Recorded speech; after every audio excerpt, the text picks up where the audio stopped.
Hi, welcome to 100% LCFC. My name's Phil, and this is our weekly Monday night Fanzone show. Goodness me, lots and lots and lots of things to talk about tonight. We did a little brief question and answer show this at lunchtime, asking you guys what you wanted to talk about. So we've got a few things we've put up on screen, but again, as ever, this is your show. We want to hear your comments. We want to know what's going on, and we want to know what you think. What are the big topics? I can put people's comments straight up on the screen. Jethro Woodward has said some of the senior players are at it again. So that's interesting. I'm not sure what you mean by that, Jeff. Joe Simpson saying, how come Shaky got sacked? He helped us win the Premiership, and he got sacked after a 1-1 draw to West Brom. So that's interesting as well. Get your comments in. If you can like and share the video, that would be absolutely brilliant. And let us know what you think about the away defeat to Burnley. Is that the end of it? We've got Southampton. It's so ironic this Thursday. Obviously, Puel's old team. Let us know your views on that. Now, I'll shut up for a minute because I'm going to bring into our show tonight a guest. A lot of you will recognise Chris Forian from Leicester Till I Die. Chris runs Leicester Till I Die. How are you, Chris? I'm not so bad, thank you, Phil. How are you? I'm very good. Thanks a lot for joining us tonight, Chris. Lots and lots of things to talk about. I'm just pulling in some fans' comments. Hello to Anthony Lowe. Hi to Harry. Hi to Jason. Thanks for watching as ever, Jason. Get your comments in. What do you think, Chris? I think the big topic for some people tonight or yesterday, I'm sure you've seen it on your Leicester Till I Die group pages and that. A lot of talk about Puel. Should he be in charge still for next season? I think people are talking about not sacking him now. People looking to next season, Chris. Let's go and ask Watford, Leeds, West Brom fans, just changing the manager so often really work? Um, I think Phil has to be given time. I mean, he's come in a team that has played a certain way successfully and obviously very successfully because he won the league. But teams are finding this out. And apart from probably the top six, the rest of the league set up to nullify that. They're not giving Vardy the space, they're marking Mahrez out. So you've got to have a guy that's going to come in and go, maybe we do need to change things, maybe we do need to play a different way. And that's not going to happen overnight, and that's not going to happen necessarily with the same set of players. And I think I'm starting to wonder about Bell, but he's got to be given time. You know, changing the manager all the time. So, okay, well, let's bring a new manager in. What's going to happen? He's going to come in with his ideas.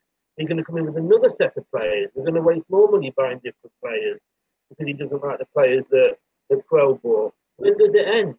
I think you've got to give him the close season, bring in his players, and then give him a season and see where we go. So, Chris, you're very much there saying not really the time to chop and change this summer. You've got the manager in. You've got to give him a little bit longer. Yeah, if you look at, I think it was March fixtures. Apart from the Chelsea loss, we won 2 and drew 1.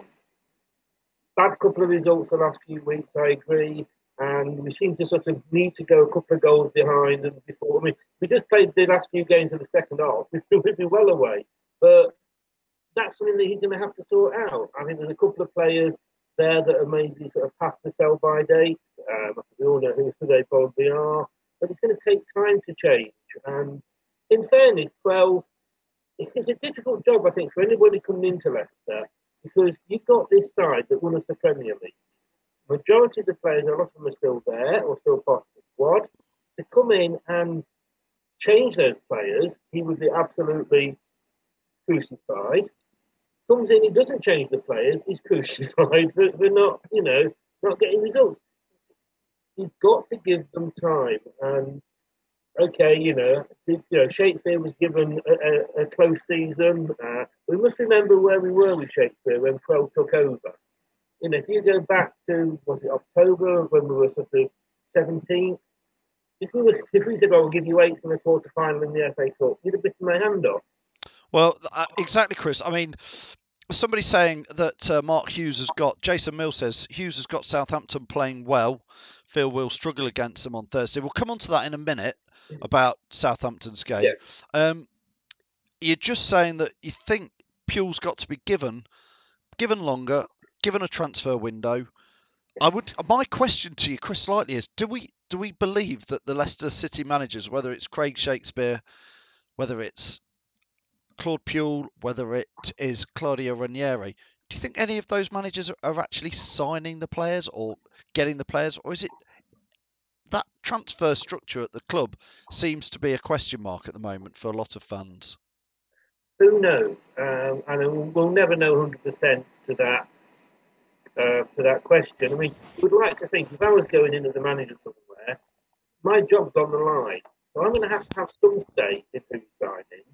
Now, you want me to, as a manager, or let's say, well, wants to be a manager, he wants to manage the club.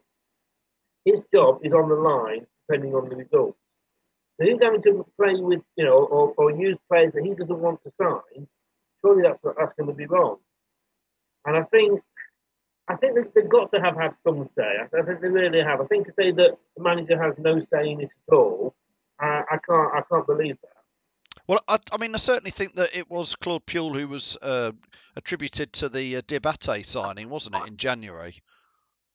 Yes, and you can see the link there. I mean, we don't do so bad with some of our French signings, do we? No. Or signings to the French divisions. I I'm mean, not particularly convinced about him, but yeah, I think he had some say in that one.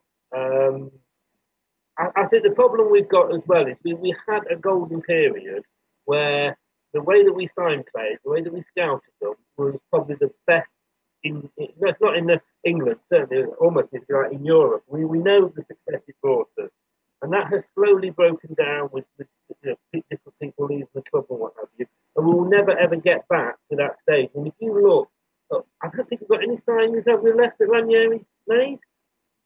Certainly, maybe only one or two. I mean, most of them have left the club in one well, form or another, I out mean, on loan I mean or whatever. that's probably been not our downfall, because I don't want to. We haven't got a downfall, but just probably that summer after we won the Premier League, we really didn't capitalise. I think everybody knows the transfers that summer didn't work. Although it was interesting to see Slimani quite heavily involved in Newcastle's win yesterday against Arsenal.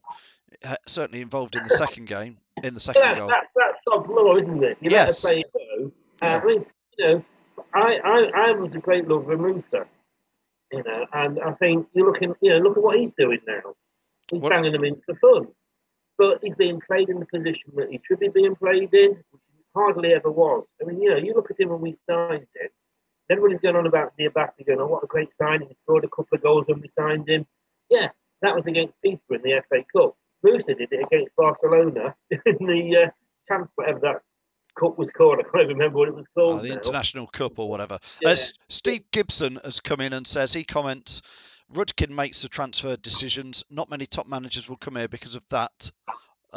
Should Puel go? I think lots of clubs have directors of football and a different structure, haven't they, Chris, now, of how they make signings? But I would still say that any manager worth their salt would insist when they came in on that they have some say in the transfer. It's like I'm a team leader where I work, and when they sort of I take anybody on in my team, I have a say in who that is going to be. I don't necessarily have the final say; my manager does. But as team leader, I've got to have a say in who's playing for me. I honestly think the managers would be stupid not to, surely. Yeah, no, I totally agree. Chris, we've talked a little bit about Puel. Well, there was some conversation earlier about if Puel was to go in the summer, sort of managers who might come in. People keep saying Rafa Benitez. I don't think for a second he would come to Leicester and leave what he's building at Newcastle. So I think Yeah, that's let's be honest with you. We've got to remember that some fans seem to think that we've won the Premier League and now everybody's walking over hot coals to get to us. yeah. It's not. It's not going to happen. We are almost where we top 10 team. Yeah. We're going to find it hard to break into the top 6 again in the short term. We're not having the big names that have beaten the past the door.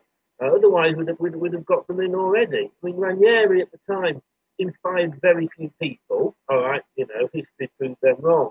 But we didn't have the big managers knocking on our door, and it's the same names that go around. I mean, who do you get? Who do you want to get? Come if you get rid of 12. Alan Pardew.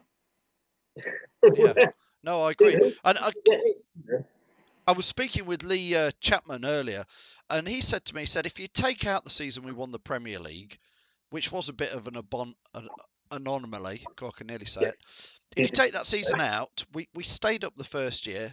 Last year we sort of progressed up to 12th or 13th, and then this year, if we were going 8th, we're sort of the club is heading in the right direction. If you take out the fact we won the Premier League, Yeah, but that's what a lot of people are grabbing hold of, and I think a lot of people are forgetting that was, like you say, it was an anomaly.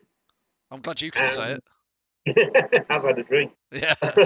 But and I think that does cloud a lot of people's judgment. You know, like I say, if you'd have given me 3 or 4 years into the Premier, that Premier League stay, an 8th in the quarter final in the FA Cup, would I have taken that? Yes, I would. Yeah, absolutely. Chris, in the summer, there's going to be, well, I wonder if you agree, quite a lot of players, perhaps more players than we think, are probably going to leave the club. What do you think to that? Whoever's in charge. Yeah, because I think an overhaul is needed. We've got a lot of players there that have been with us a long time.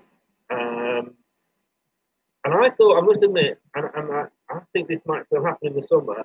One of the things Crowell's he's come in with no baggage. He's got, he doesn't come in, I say no baggage, that's probably the wrong phrase. He hasn't come in with any, like, you must keep this player, you must keep that player.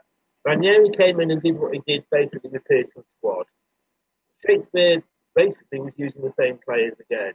We're still kind of using a lot of the same players again. But we have to, if we're not careful, we're going to be rather than changing 1 or 2 at a time and just gradually get them into the club, we're going to end up we're going to have to face 5 or 6 all in one go. And that's not going to be good for the team, I don't think. Chris, we're dodging back to the managers debate because lots of fans are putting comments in. And here's a name to make you chuckle, but I've heard it bandied around and we've sort of forgiven him to an extent. The club and chairman obviously have because he's manager at OH Leverkusen or however you say that. But Nigel Pearson, is he waiting in the wings to be brought back? I mean, what else is he doing at OH, whatever they're called? I always said that you should never go back, and that's why I never wanted O'Neill to come back because what he did for us, if he comes back and it doesn't happen again, it's never the same. Pearson obviously threw that out of the water when he came back the first time. I'm a great fan of Pearson. He maybe needed to take some lessons in how to handle the reporters, what have you. But you could see what he was trying to do. He was trying to defend his players. He was trying to stand up to the team. He was trying to do basically what Mourinho does, but just not as good. And that's deflect all the thing about us losing week in, week out, and get the focus on him. Didn't do it particularly well, but on the pitch, I mean, if you look at the record, he's one of our most successful managers. And yes, he can be stubborn. Yes, he's good at what he would we have won the league with him? Possibly not. But like you said, that totally wasn't an anomaly. If he was to come back, not necessarily my choice, but I wouldn't particularly moan. I still honestly think we should stick with 12 for the season. Yeah. Other names that are chucked in the hat, Chris, people like saying Arsene Wenger if he leaves Arsenal in the summer. Thank you. Roberto Mancini, I find that an interesting one. He doesn't want to come. I mean, when we got Ranieri, to me, he was the obvious choice. He got the history with us, done it with Manchester City. If he was going to come, he would have, I think, come already. Yeah. And it's okay to say, like, yes, we should get this manager, we should get that manager. We're Leicester City. We're not Manchester City. They're not going to be beating the door down to get to us. And, most of the managers that we probably would go for are, as in Ranieri, as in Fell, are going to be out of a job when we go for them. Yeah, Stuart Childs is saying here, does anybody remember that manager we had who had a really bad start and all the fans were saying he was rubbish, but then he turned things around? Oh, yeah, that was Martin O'Neill. Stuart's saying give Puel a full season and a transfer window, which is pretty much, Chris, what you were saying. Yeah. Chris, I'm going to move on from the manager situation. I'm going to ask you, Dragovic or Morgan to play on Thursday? Only one for me, and Dragovic. You're a Dragovic man, now. Well, the problem is, with a goalkeeper, with defenders, they make a mistake, cost the goal, and it's out there for all to see. Morgan, I love Morgan to bits for what he's done. He's captain fantastic, but he's one of the ones that I said right at the start, clinging on to, we're clinging on to it. He's how old now? Has he got the legs? Every week we seem to go, oh, Morgan again, and Morgan's cost us this, and Morgan's cost us that. Maybe he needs to maybe step down, go on the subs bench, come on at the last minute if we're up against it and we're holding on to a 1-0 lead, stick him in the back, take a couple of defenders out with him when he's trying to, defend. But I think it's time, like I said before, with a few of the players, to go and go, right, that's it now, let's move on. Thank you very much. It was good. We can't stick with those players that won us the Premier League because that's what they did for the next 5 or 6 seasons. And I think Morgan, love him to bits, but he is coming up to past himself, I think. I mean, Jason comes in here. Jason says, we can debate all we want about Dragovic and Morgan, but we all know fine well whose name is already on the team sheet for Thursday. But that's what I said earlier, isn't it? If Bell had come in and dropped Morgan straight away, everybody would have been up in arms. Oh, he can't drop captain fantastic. Oh, he's done this. He won us the league. Blah blah blah. He's damned if he does and damned if he doesn't. And Joe has just said then, yes, Dragovic was playing absolutely fine. Why did Wes just come back in and get his place back? Well, possibly trying to defend Wes a little bit because he's club captain. He's been pretty darn fantastic with us from the Championship right up to winning the Premier League and into Europe. A lot of people say Wes has been sort of shielded a little bit playing with Robert Huth and with Kante that season. But I think Wes is a darn good player, but he just looks a bit ring rusty, Chris, at the moment. And if there's a mistake to be made, it looks like poor old Wes is getting caught out in it. There's 2 players that seem to be being pulled up for their mistakes being highlighted. Wes Morgan and Ben Chilwell. Both of them are defenders. But both... And Casper as well, in fairness. And who? Casper. And yeah. He is club captain. He is captain fantastic. He has done a lot for us. But does that mean in 5 years' time, it's still Wes Morgan, we've still got to pick him because he's signed? Yeah, great. Give him a new contract because I think he's a fantastic squad player now. And as I say, you want somebody to come on for the last 15 minutes and put their head in where it hurts and get the boot and keep that, slender lead. He could be your man. I just think Dragovic did nothing wrong. We were pretty solid at the back when he was playing with, in the back 4 with Maguire. I don't think he did anything wrong. And, it's the age-old argument, isn't it? It's do you drop a player because they're good, like you say, they're the captain, so they come straight back in? Do they have any right to do that? Or should you stick with the player who's got the shirt until, he does something wrong? Yeah, I mean, you say that Morgan and Chilwell have come in for some criticism. They were both directly very much involved in Burnley's first goal after 8 minutes on Saturday. Morgan giving the ball away. And then for me, Chilwell playing a player on side by being 8 to 10 yards behind the rest of his defence and not holding a decent line. So Chilwell's young. Chilwell's still learning. Yeah, I like Chilwell. I do. I was glad he didn't go to Liverpool, but I do question his defensive qualities. I think he's absolutely fantastic going forward, but I think he needs to play in front of Fuchs. Because I think, Fuchs has got the defensive know-how and the experience that Ben hasn't at the moment. But then more upfield, more sort of say, as a winger rather than a defender. I think that's where his strengths lie. When he's got the ball and he's running at the defence, it's amazing what he can do sometimes. But I think, again, it shows the lack of depth in our squad. And probably things like the right back position and the left back position are maybe positions we need to look at. Well, yeah, the right back position we just haven't really got any cover, have we? We've got Amati if he's fit or not, but I think he's still got a hamstring. A few people saying, even should we drop Casper for Thursday and put Hamer in? For me, that's just silly. I think stick with Casper. He's he probably out. I mean, I actually when we lost to Chelsea in the FA Cup, who knows what went through Casper's mind, and then the next game and the game after he saved the penalty. I mean, again, to me, despite what I've said, I think Casper has dug us out of a hole so many times. Yeah. And Hamer. I never had anything against Hamer, and I think it was a shame when he was dropped down to number 3 under Ranieri.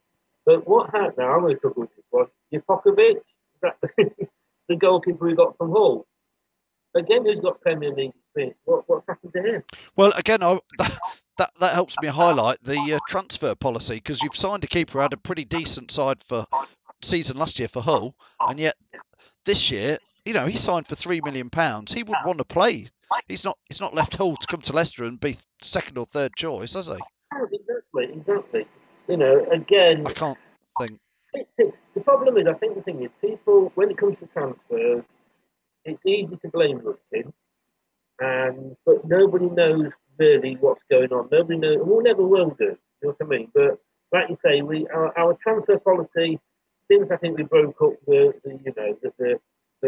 team that we had under Pearson, I think has gone a little bit astray, to say the least.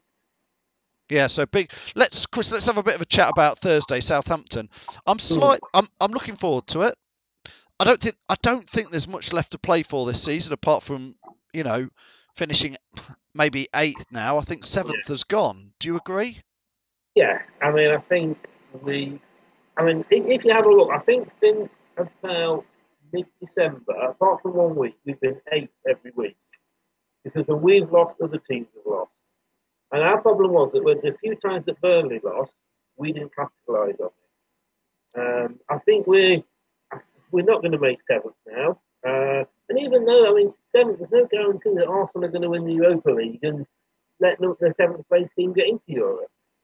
So there's no guarantee of that anyway. But I think 7th's gone now. I've actually worked with the Southampton season ticket holder, and he's actually really confident. So if you look how they played at the start against Chelsea, and the game that they had before, they played before, I don't know who it was now, but they were doing very well against Arsenal, weren't they? I think they lost against Chelsea and Arsenal. They just couldn't hold on. Like we have been doing these last few games, they could easily go away with 3 points. He's sat at work and he's saying, right, we've got these teams coming up. He's looking at how many points he could get to survive, and he's looking at taking 3 points off us. And I wouldn't be surprised if they did. But Chris, my slight fear for Thursday is that the irony is that it's Southampton, who we all know what happened, that where Puel's come from. I think if Puel, I'm just sort of guessing that if we lose at home in another poor, boring performance to Southampton, there will be a lot of fans. We ran polls, by the way, yesterday. We didn't want to on whether Puel in or Puel out. I really didn't want to do it, but so many fans were saying, let's see what the reaction is. And it was almost 50-50. But I think after 6 or 7 months, to have a 50-50 response to your new manager, if we lose on Thursday, I'm sure those polls will be different on Friday. It is, because we're fickle lotters fans, aren't we? And if we go out and do what we did to them in the last time when we played them, I think it was Puel's first game, wasn't it? We beat them 4-1. Yeah. It will be the other way. So, yeah, polls are what they are. They're a snapshot at that moment, and it could go either way. But I just don't see the point. What has he been given, Crow? He hasn't been given. He can't. When he came in, yes, I think he had the January transfer window or just, but he couldn't do an awful lot. He hadn't been here long enough to assess the players himself. And there was a talk that he knew a lot about the team when he came in, and he was well prepared for his interview. But you've got to give a manager time. You really, really have. It's scary to think what would have happened if we were playing like we are now when he took over. I think we could be struggling. But the fact is, we're not. And like I say, go back to March. We played 4 games in March. The FA Cup was the loss, but we drew with Bournemouth and we won the next 2. West Brom and again, I forget who it was. But March wasn't bad. Yes, we've had a couple of losses against teams that you would think we should win. But hey, West Brom and Albion beat Man United last night. I know that was. That draw not too bad then, doesn't it? No, it was. It was strange when we won the league when we didn't play, wasn't it, that night? But Yeah. I think Man City were totally not expecting that yesterday. They didn't have. It I've was got again because I live on the south, live and work on the south coast. I've got a lot of fans that have moved there from all over the country. And again, there's a Man City season ticket holder there, Leicester. And yeah, she just came up to me and just shook her head and go, "How did that happen?" yeah. You take whichever way it comes. But yeah, you've got to say, West Brom beating Man United. That's the sort of thing the way the league is at the moment. But Sam Perkins says, will the players actually turn up for the first half for once on Thursday? We have been. I thought the Burnley game, to be fair, Chris, I thought after the first 10 minutes, I thought we were the better side. I thought we had the better chances. We played better. We were just already 2-0 down, and it was a tough battle from there for us. doesn't take that to wake us up. Well, yeah, it seems to be. That, and again, if I've got a criticism of Quell, it's like, is he going to, I'd say, if I was Quell and I'm looking at that way we play, just changes need to be made. Like I say, maybe Chilwell, maybe Morgan. They should be looking at that now and going, right, yeah, I need to make the changes. Whether he will or not, it will be seen. Well, yeah, for Thursday, you think Morgan will be in, not even though you would put Dragovic in? Yes, I think Morgan. I think it's a certainty, but. And you think? I wouldn't miss it. And again, you think it'd be Simpson, Maguire, Morgan, and probably Chilwell again at the back, and Casper. Yeah. I don't have a problem. I mean, Casper in goal. Yeah, I think it'd be silly to drop him personally. Simpson, he does what he does what he does. He's not a. I don't think he's ever been particularly a bad player. I see one or two criticisms of him, but nothing, generally. Maguire, goes without saying, doesn't it, really? Yeah. He's got the team sheet. And then I would have Dragovic and I would have Fritz back. Yeah. And then the midfield, again, Silva didn't have the best games. Chowdhury looked all right, but that's all we've got. Oh, well, Ndidi back, I suppose, isn't he, for Thursday, I believe? Yeah, we've got Ndidi back. And so Ndidi and Silva, I would guess. Yeah, I think that's the choice I would go for. Yeah. I think we are limited on choice. And I don't think Chowdhury had a particularly bad game. And the guy that does my man of the match, Picton's man of the match. Yeah. Certainly.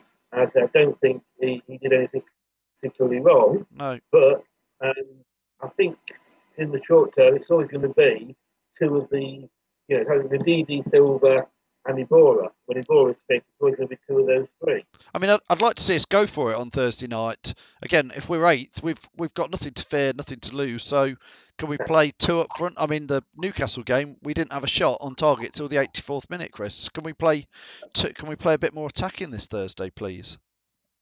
I'd love to see that. He is trying to give us more possession. I think we've had more possession in the 12 than we've had under, and that's showing up in the fact that we're changing our style of play. Yeah, but that's side to side, back to back, isn't it, Chris? It's crabbing around. It is, but there's the old saying, and playing devil's advocate here, as long as we've got the ball, they ain't going to score. Yeah.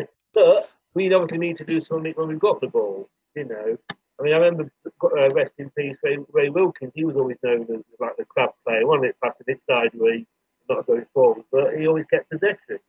But yeah, no, I agree with you. I'd like to see us get. What have we got to lose now? If we finish 8th or finish 10th, it's going to be no different, Chris, we have to finish very shortly. Score predictions. So if anybody wants to put in the comments below what the score predictions are, I'm going to be honest, we can't give pizzas away at the moment because nobody guesses the scores right, because it's normally a player from the other team who scores first, and we've lost or not had great results. So if you want to put in the comments below what you think the first goal scorer was going to be and the final score, Chris, I'm going to ask you in a minute, but I'm just also going to...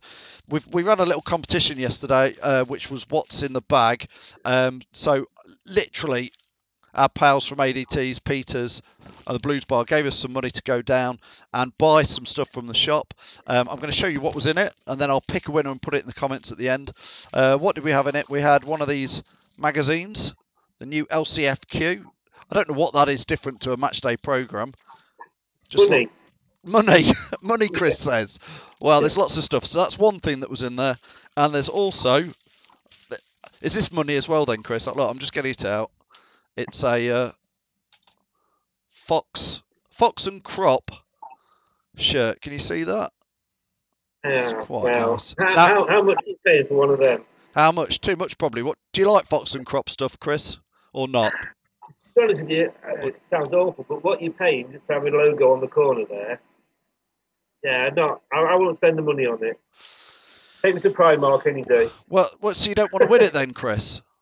Sorry? So you that's took you out of the prize competition. Then you can't win it. That is, I'm out of it. I'm So out of it. that was what was in it. It was one of these LCFCQ money makers, as Chris calls it, and a Fox and Crop that's a load of rubbish as well, according to Chris.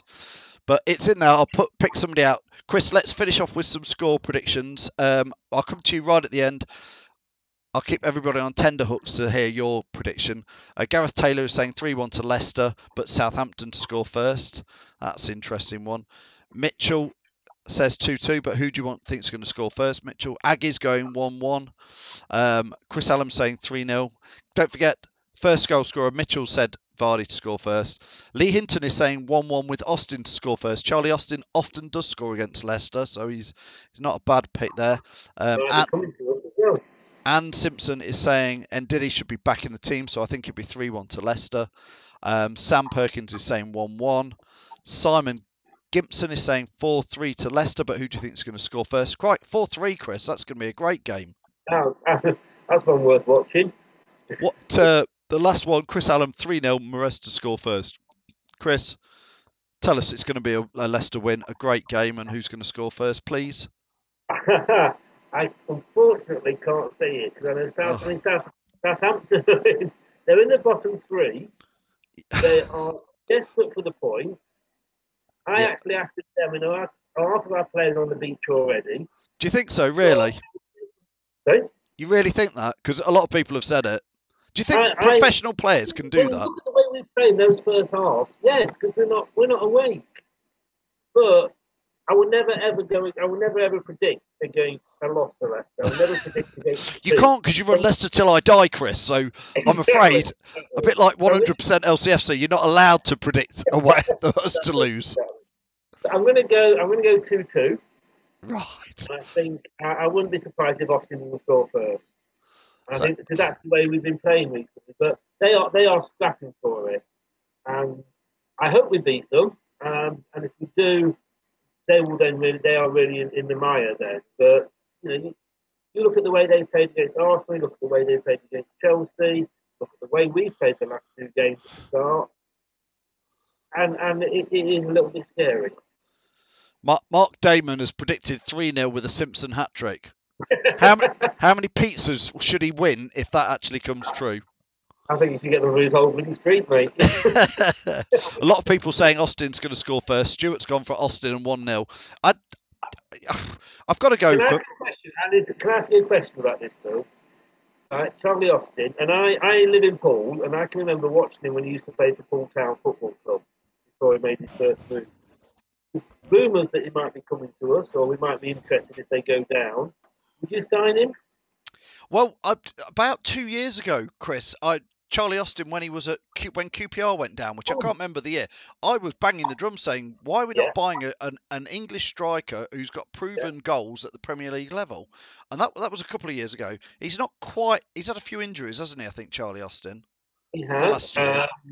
He has struggled with his injuries. I agree with you there. I think we offered something like £1 million less than they wanted in the January window, and they wouldn't sell him. And then they ended up selling him. I think they wanted something like 15, and we were offering him 12 or something like that. And then they ended up selling him for $3 million at the end of the season when they went down. Well, I thought it was a bargain. So, if South? I mean, there's quite a lot. That's a whole load of debate about which to go and cherry pick some players. Somebody was saying Ben Foster from West Brom keeper, isn't it? And if West Brom, Stoke, and Southampton were to go down, there's a whole heap of good quality Premier League players. Shaqiri from Stoke. I thought on his day is, as we saw, score against us. I think so. Charlie Austin would definitely be in the mix of players who you could snaffle in who've got proven quality at the Premier League level, Chris. Yeah, I mean, like I say, he can be slightly injury prone, but again, you've got to think, he's getting on a little bit now, but certainly to bring him on at the end, he's got the height, he knows where the goal is, he's got the experience, and I don't think he costs an awful lot. And he's got that proven track record, which is what Indeed. we've not signed a lot of in the last couple of seasons, is it, Chris? Proven at Premier Leagues. No, we've gone for names, we've gone for money. I've never been a fan of Samani. My son loves him to bits. I think he's just a waste of money. But we seem to go for players, and then when we got them, not play them. Well, what we tend to do, Chris, is sign some players who you think. I'm not a Slimani fan, but then I'd be first to say I don't think he was given a fair shot at Leicester in the fact that it wasn't played enough. But we're signing players who you go, well, Vardy's always going to be number one pick. You know, like we've seen with Morgan and Dragovic. It looks like there's certain players where, or Kasper and Jakubovic. I don't know if some of these guys are any good because if the A players are fit, even if they're playing badly, they're going to get played. But again, are we going, our managers in the past, or even close to a point, picking the team on reputation and the name? Vardy, I mean, you can't say anything against Vardy, but he is getting on a little bit now. And he has been found out, and this is what we've proven. You know, he's not getting the goals he was a couple of seasons ago. And that's not the fact they're saying that he's suddenly a bad player. It's because a lot of the clubs have worked him out. And maybe you need a manager that's going to be strong and go, yeah, I like Vardy, but you know, he's going to come on for the last 30 minutes or whatever when their defence is tiring, and then we can change it around like that. But we need to bring in the quality players, and we haven't been. No. And like you say, though, in fairness, Bruce's the same. When we bring the players in, they've not been given the chance. We bought all those players, spent a fortune on bringing them in, but they're stuck with the same team that won us the Champions, which you're bound to, which won us the Premier League. Yeah. Chris, it's going to be a really interesting game on Thursday and the last few games to see what happens. Thanks a lot for joining us. Chris, it is, give us a plug, it's Leicester Till I Die, of course, isn't it? It is Facebook group, Facebook page at Leicester Till I Die, and Twitter is at Leicester TID, and LeicesterTillIDie.com is the website. And Chris, you've got to quickly go and grab that thing that's behind you and show it to everybody. Oh, Come on, show us that, baby. I got absolutely taken the wing out of at work for buying this, but it is something that I will treasure. I say something that nobody will want me to leave them in the will, I'm sure, but I absolutely memories. Chris, that's absolutely amazing. The only trouble is now I want one. Well, I'm going to start selling them and taking commission. I'll buy one. We need one here. It's got pride of place in the lounge, but in 10 years' time, it might have a pot plant going out the top. Who knows? Who knows what's going to happen in the next year or two. Chris, thanks a lot for joining us. Everybody, if you can follow Chris's lot over at Leicester Till I Die, we're all the 100% guys are always over there commenting on Chris's stuff. It's brilliant over there. There's the group page, there's the website. So go and follow Chris. Go and follow Leicester Till I Die. Of course, we want you to follow 100% LCFC as well. But we're all pals together. We're all Leicester, as we used to say when we used to go out clubbing into Leicester. We're all Leicester, so it doesn't matter. Those were the days. They were the days. Right. Anyway, everybody who's watching, thank you very much. If you can like and share the video, that's brilliant. We've well overrun because there's so much to talk about. And we'll see you soon. Keep it 100% and Leicester Till I Die. See you soon.